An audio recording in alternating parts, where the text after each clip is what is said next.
Hey, welcome everybody. It's Randall tonight by myself with a couple of friends from Pennsylvania. We do our new artist feature, which one's coming up with Camden Smith, who's been on here several times. Jack Stone will be appearing sometime this summer from Nashville. Tonight, two of my friends. It's kind of strange. I know Seth personally. First time I've met Luke is here tonight. Seth and Luke Lanning, LS Burnout. Is that I got it right? Yep, that's it. Tell us a little bit about this, Seth. When did you start writing? So, I mean, that's a pretty broad question. I've been writing since I was a little kid. I remember being about 8 years old and starting writing comics. Luke, right here, was not much of a writer at all, but he started picking up guitar about 2020, during the quarantine. And he picked it up pretty well. And so, like, right after he learned a couple of chords, he would just run up to me and start hammering out songs, hammering out licks that he came up with, and then I would just off the top of my head write out something, and then I started writing that down, and that's we've been doing this about 4 years now, almost. So, Luke, did you have any formal training, or was it just kind of you feeling your way through the guitar? I kind of just wanted to play guitar with Seth, and then he gave up on me, and so I just decided to keep playing, and probably learned the wrong way, which is just by finding a song on YouTube or something, and then playing it, and then just doing the same records for about 3 hours a day for about 4 years, and we are playing. One of the reasons we're here tonight, and I've got to admit it honestly, is when I met Seth, and Seth's mom is a friend of mine, and we kind of talked about music, and Seth was talking about his ideals of music. I was kind of like, yeah, I can't make sense of this. But when I heard you play, it made sense to me. So let's get to some music, some live music. So let's just open up, play something. I'm gonna put y'all on the screen. Take about 3 minutes and let the people hear what I heard that night. So I'm gonna throw y'all up by yourself. Just get ready and whatever you got. Okay. All right, ready? Let's do dandelions. Dandelions. Let me roll my first. All right, ready? A bird from the meadows and it's from the sun. Can't you see we're all on the run? Swimming through waterfalls, tumbling through streams, coming from nowhere and stumbling for years. Oh, all of it's true.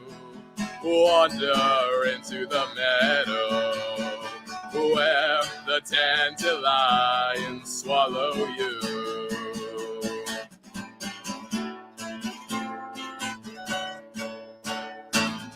And the caterpillars sprout wings while butterflies land on our ears. Oh, all of it's true. No one is coming for you. Let the dandelions swallow you. Listen to the pallid squall of the end. There's nothing else here that stands. So step on through to the other side.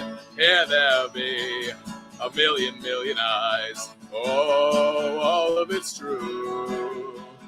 No one is coming for you. Let the dandelions swallow you. Let the dandelions swallow you.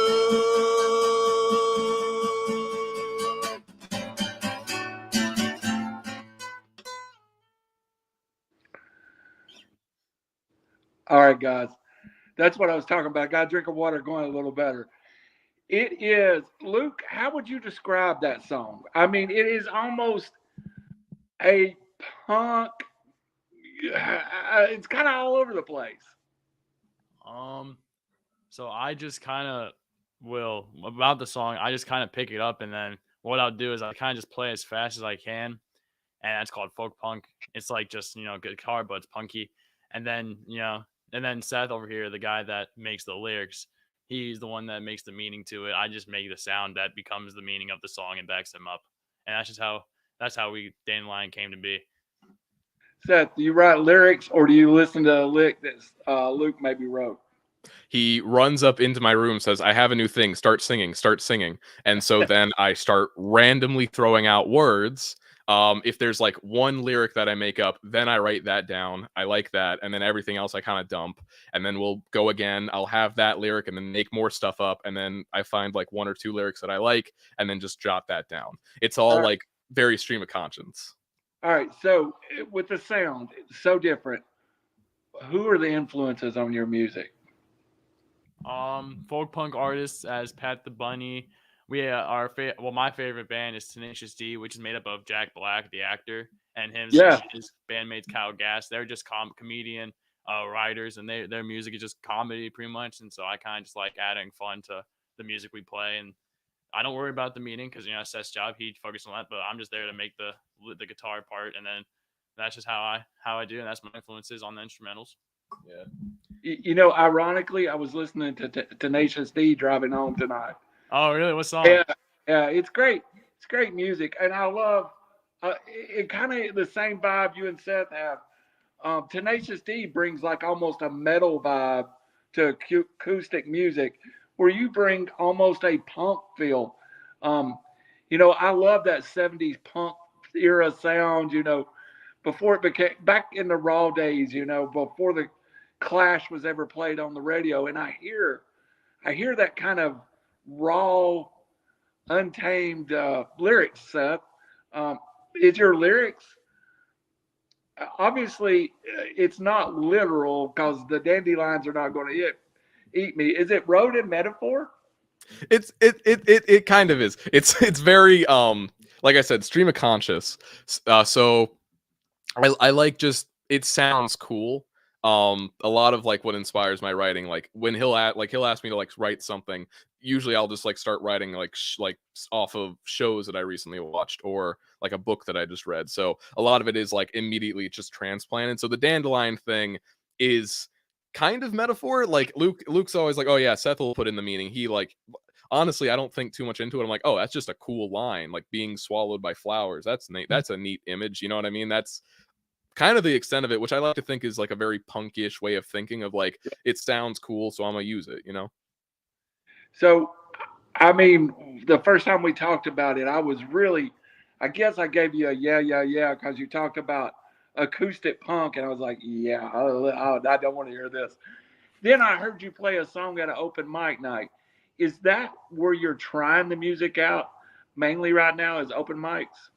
It's kind of the only spot that we've got for now. Yeah. Our Seth's a college student, and then I'm in school still, high school. So far, the only thing that reaches our availability is open mics. But we have options to play at like this, like these other shows, but we just can't make it yet. So for right now, we're doing open mics. Well, you brought it up. I was going to bring it up later. Y'all are awful young, and to get into the songwriting business. Yeah. Luke, you're still playing high school sports. I know you have a girlfriend, you go to class, you write songs with your brother.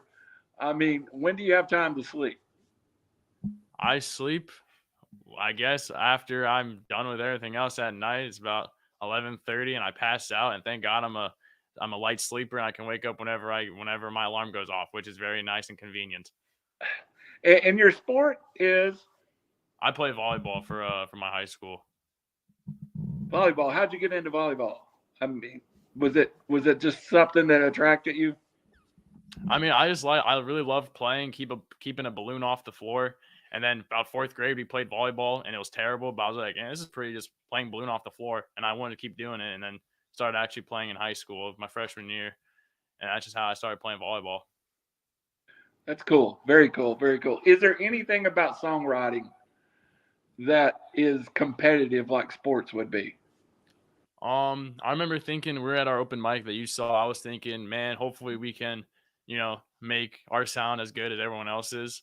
And then I was hoping that we sounded pretty good on our own, hopefully not against other people. Then when we started playing against them, I'm like, yeah, we're playing pretty good. And then of course with sports, it's like I want to be the best. I want to be whoever looking out on the other side of the court. So, and I feel like we did that, and to me, that's the way they sound the same. Cool. Very cool. All right, Seth, let's dig into the lyrics. You're really into kind of I don't know what the right word is to it. Sci-fi, D&D, Weird. all kind of alternate universes. And Yeah. see your lyrics, it definitely comes through. Uh, is that creep into your music, or is that just the way you start out to write? To a ridiculous degree it does like creep in. So the biggest, interestingly enough, like I say, like folk punk is like my biggest influence, or the biggest genre that like I like me and Luke kind of work on, Tenacious D and all that.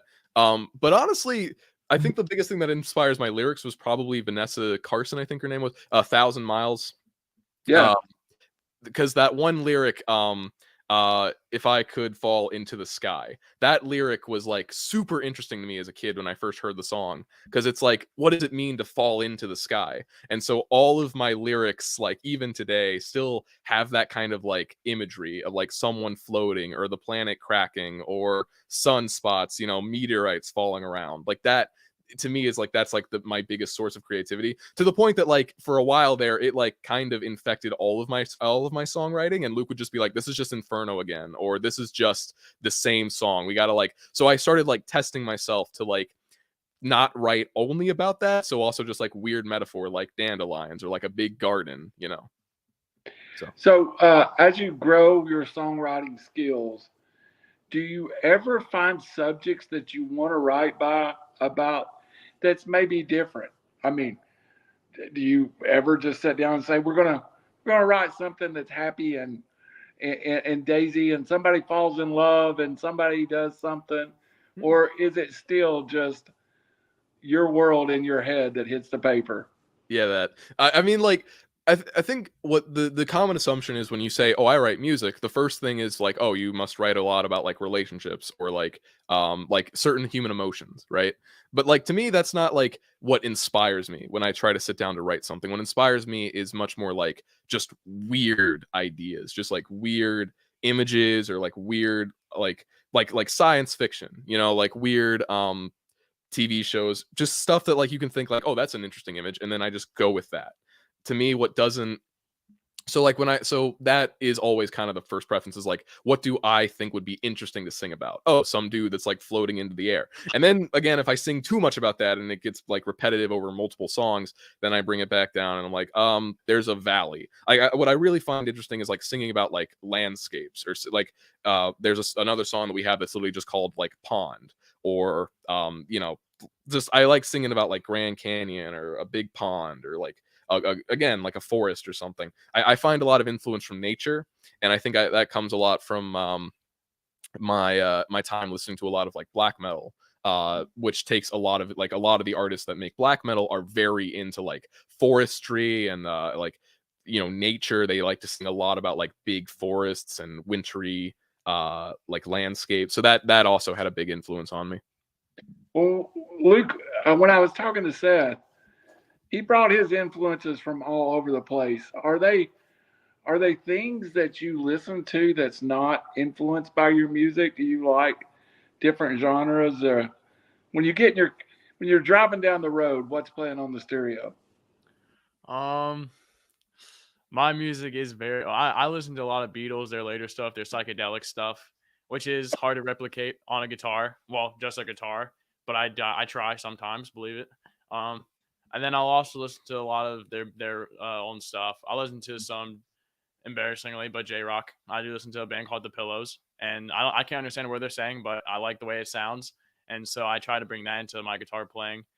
And then also, I just random '70s songs. I listen to a lot of that, and then I'll also listen to some rap, which would hopefully influence my lyric of making ability, but it does not, sadly. But I do try to bring that also feel of that speaking from the heart into what I play too, and hopefully I can remake that into the way my guitar sounds. I do hear some. I don't know if it's the later Beatles, but I definitely hear some Beatles influence in your playing.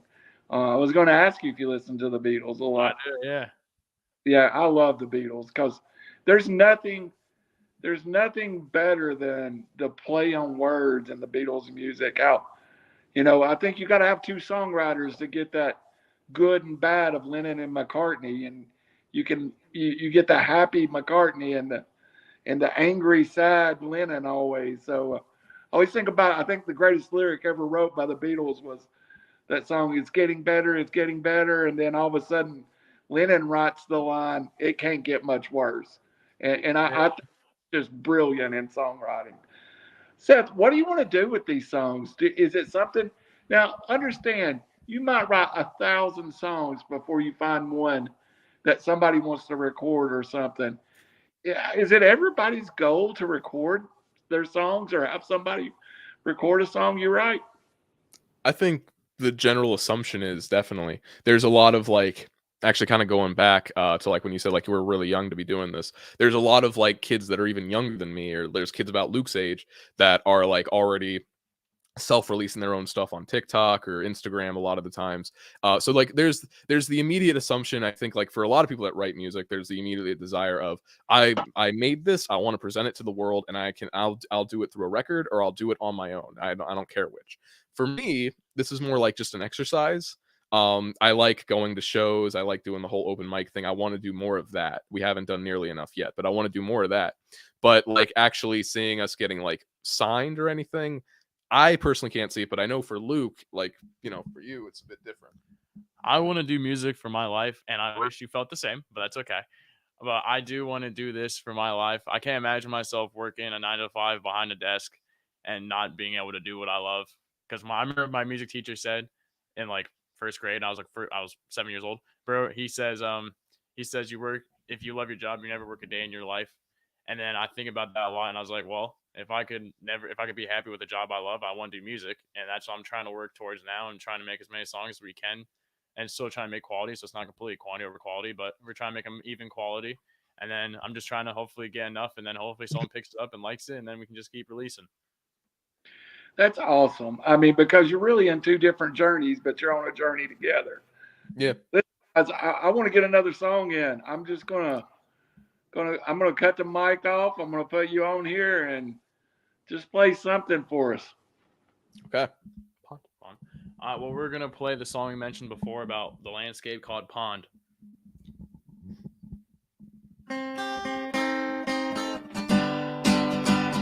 Remember the pond you slept on. Remember those wintry skies. The clouds spiraling. The trees are wilting. The sun is broken.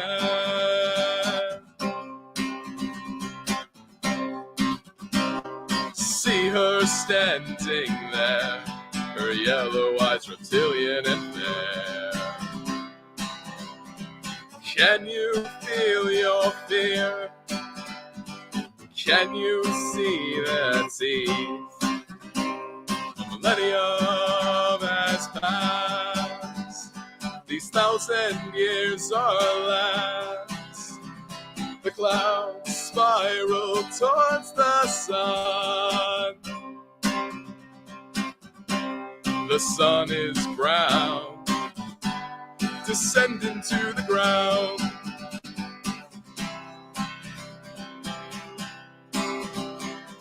Take my hand and follow. We go to greener pastures,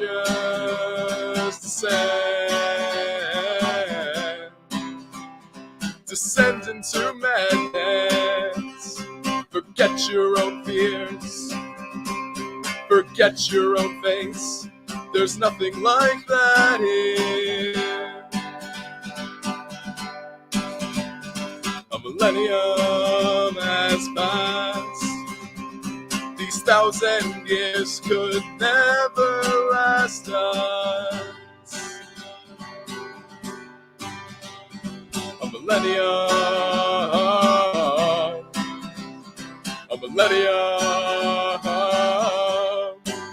has passed. Follow me. Follow me.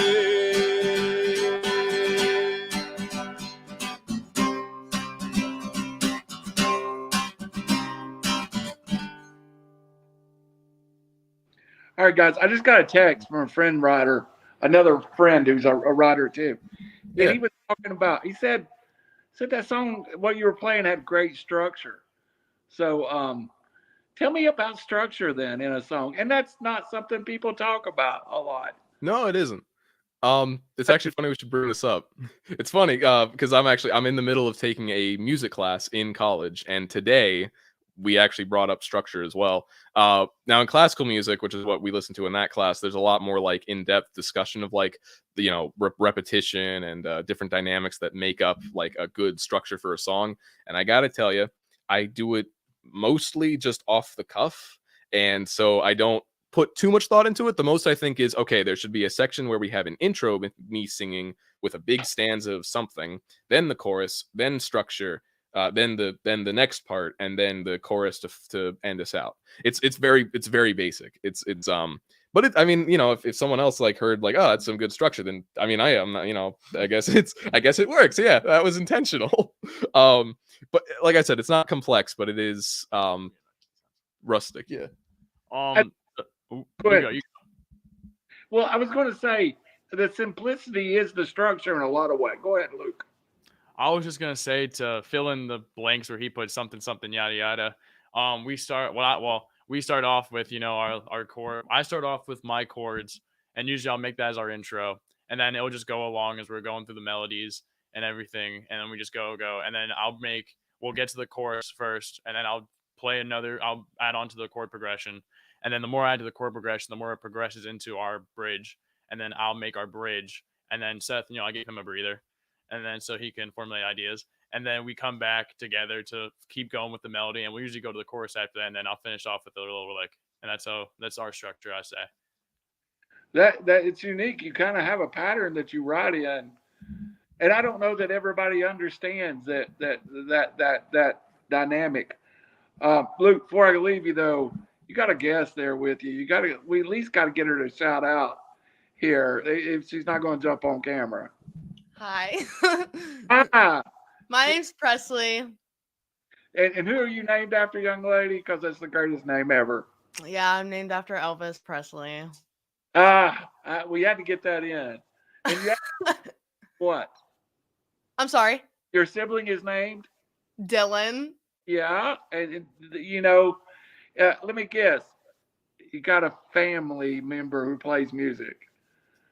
Yeah, my dad actually. He was just in a band who just a cover band, and now he's in another band, and they make their own music. So they make rock music. So.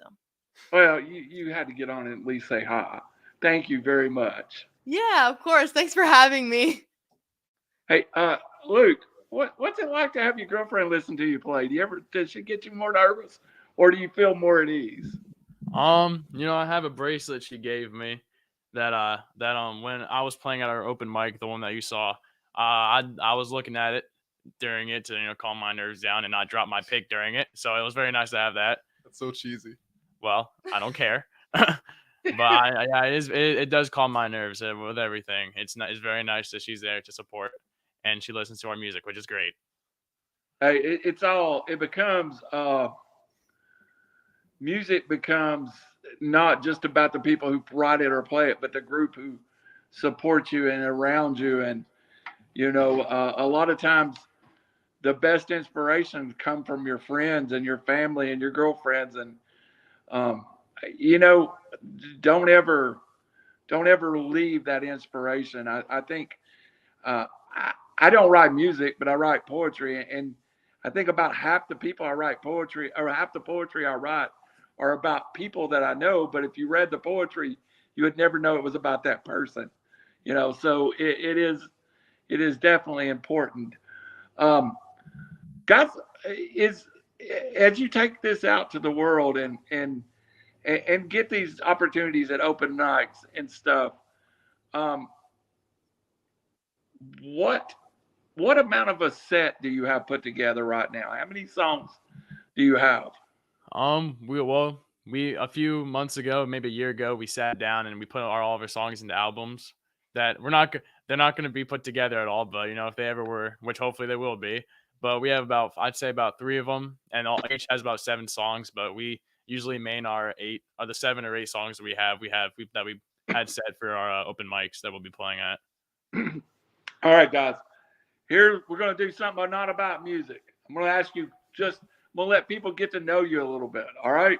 So we'll go. Each one of you got to answer it. Starting with Luke, then to Seth, and then we'll reverse it. What's your favorite thing to eat in the world, Luke? Chocolate probably, but if I'm ever going out at a restaurant, I'm gonna get salmon or chicken tenders, depending on how I'm feeling that day. But it's usually one of the two. Yeah, I think I knew that one because I think your mom, who's online listening to us, has told us that my daughter Anna Lee eats salmon everywhere we go. So she was talking about you being the same way. All right, Seth, what's your favorite food in the whole world? Probably still pizza. I've been saying that same answer since I was about 10. All right, Seth, we'll start with you on this one.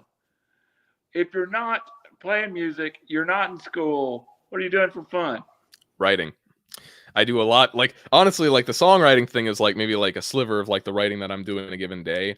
I've gotten really like I do a lot of like tabletop role playing stuff. So I run D&D games, Pathfinder games, any game that I can get my hands on. I'm writing stuff out for that for a group of players. And then I get that stuff prepared. I run a game every Tuesday night and every Sunday night for different groups. And so that takes up like a majority of my creative stuff. And then if I'm not doing that, then I'm probably reading something or reading something. Luke, what are you doing in all the spare time you have with everything you got going? Usually I'm with Presley, and that's usually what I do in my free time. I hang out with her. And then other times I'm just playing video games, pretty much waiting for Seth to get home from school so we can keep on making it or just doing something together. That's cool, man. What is it like to go on stage with your brother? We'll start with Luke, and then we'll come. And it's great. And, it's not like I like it a lot more. Well, I think, we spend a lot of time together, so I like it. I can't imagine going on with some random dude I never met before in my life and being like, hey, play this, and I'll play this. I'm like, okay. And just I think us, always being together, we do form a little bit of a chemistry there because whenever I'm playing, I can feel the chord change up, and then I can feel him about to change the way he's singing, his tone, and so I change it up to match the chord with that, and it's just really nice that we just can match and mix like that. No, dude, I just changed based on what you're about to do. That's what I do for you, so it looks like we do that together. Yeah. All right, Seth, what's the best thing about going on stage with your brother? There's a synergy because, like, again, I've literally known him since like probably the second day he was born.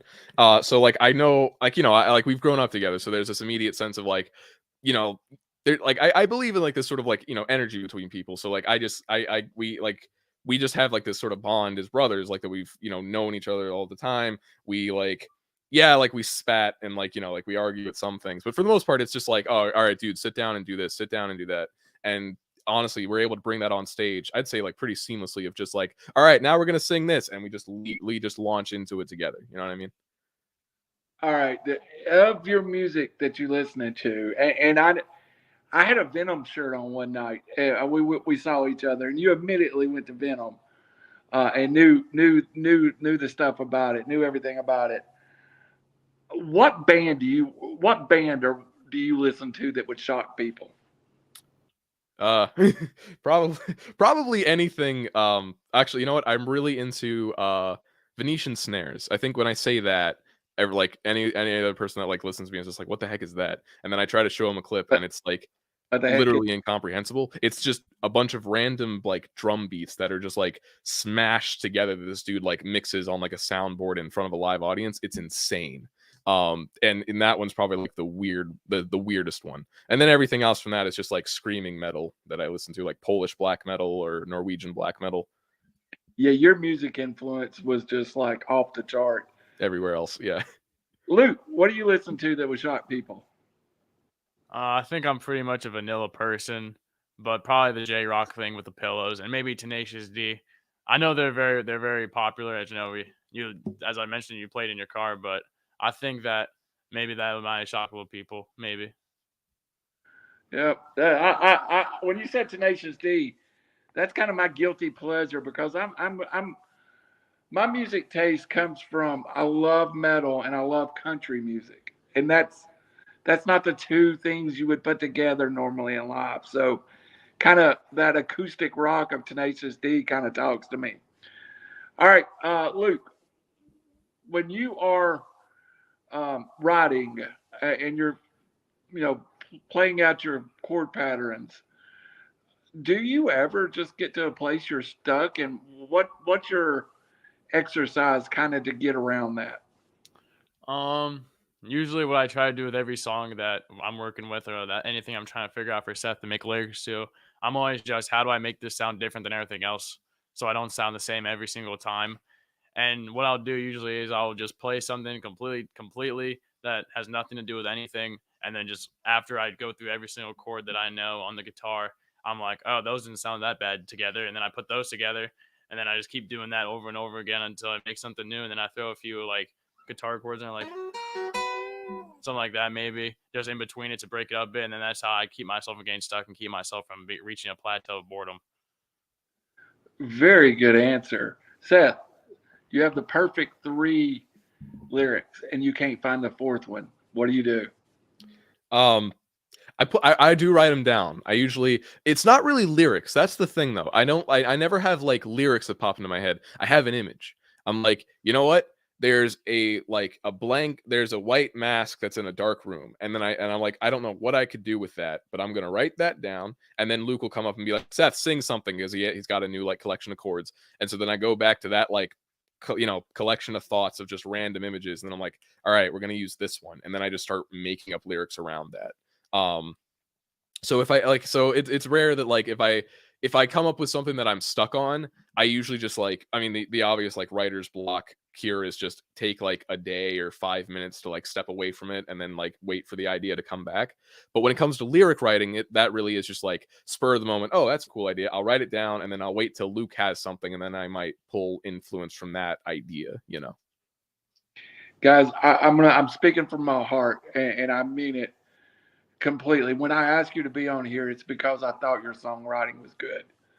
And I'm going to encourage you to continue it and breach yourself out. You know something I would like both of you maybe to explore is some Eric Clapton lyrics, because your music, your lyrics has some of the early 60s, late middle 60s Clapton elements to it. And I hear it, he talk like White Room, where he's talking about in a white room. He's basically went insane, and it's more a visual than it is, a love song. Then he writes something like Layla, but he breaks it up completely with a piano concerto that makes no sense.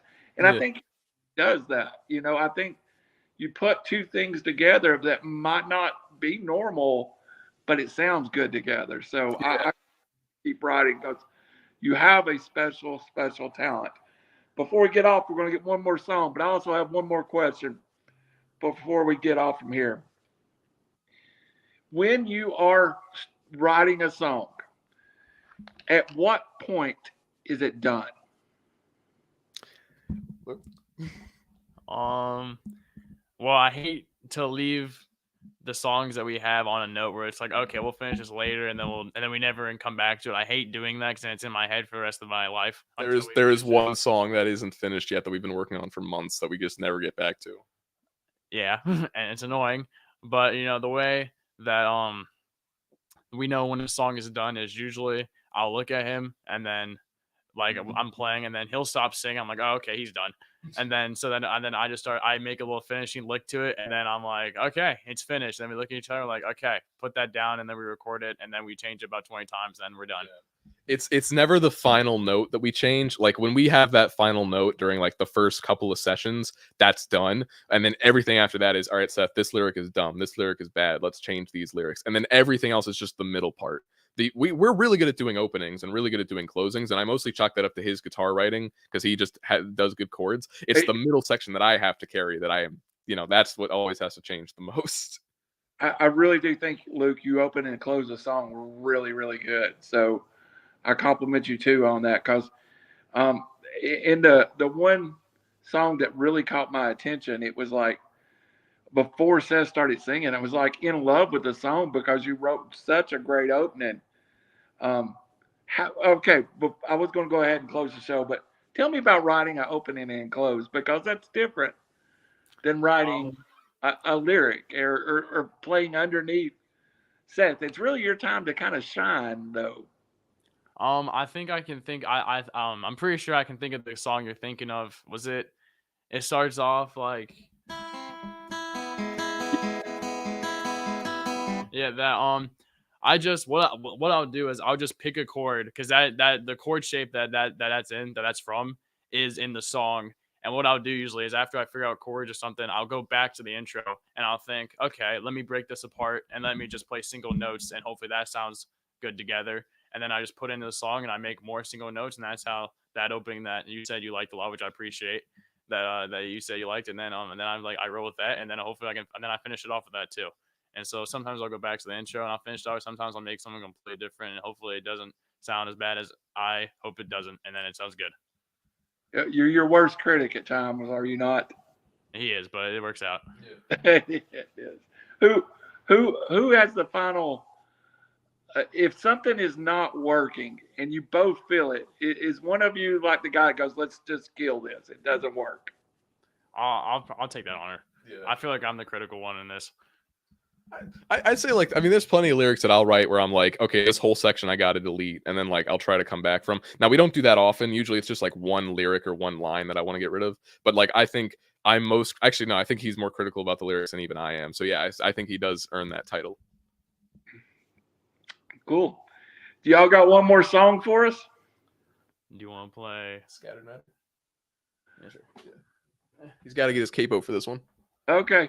Hey, and I'm going to let you play us out tonight, but I'm going to tell you, about 6 months from now, I want to hear the new songs you wrote between now and, let's say, in the summer. We'll redo this because I want to keep encouraging you to get on here, get comfortable, encourage you to keep writing, and build our audience and, you know, exposure. And you never know.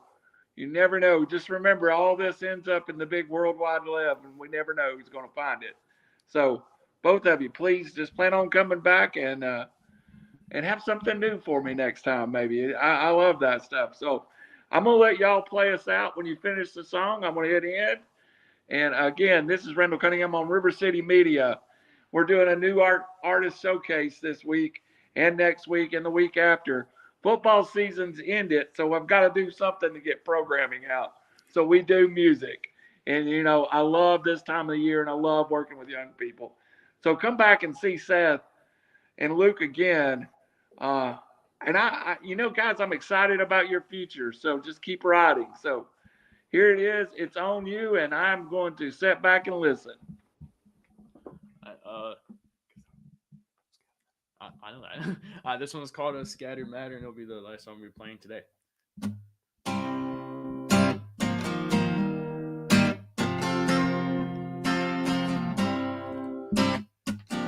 An empty ice cream carton in the sink, a gummy bear in your drink,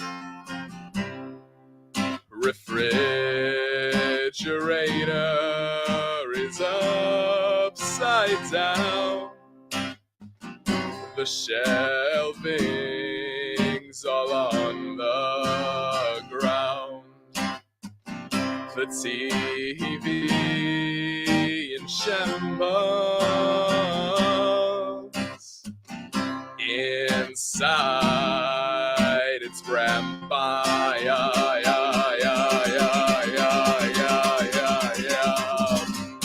Exploded, you need a promotion.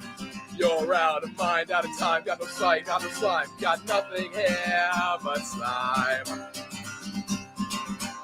It's a voice inside your mind pushing you onward, break through your dreams of low self-esteem.